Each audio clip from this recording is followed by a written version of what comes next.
থেকে তাদের নাম ধরে ধরে আজকে থেকে আমরা তাদের নাম ধরে ধরে কোন আসন থেকে নির্বাচন করছে এবং তাদেরকে ভোট না দেওয়ার জন্য আমরা জনগণকে আহ্বান জানাবো।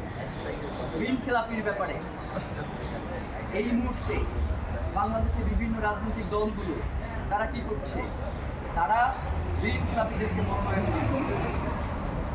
মানে বিএনপি, জামাত বা অন্যান্য রাজনৈতিক দলগুলোর একটা দলীয় মানে তাদেরকে নেতাকর্মীর এত অভাব করছে যে যারা বাংলাদেশের ব্যাংকগুলো লুট করছে, যারা বাংলাদেশের শেয়ার বাজারকে ধ্বংস করে দিয়েছে, এই ধরনের লোকগুলোকে কেন নির্বাচনের নমিনেশন দিয়ে কোম্পানি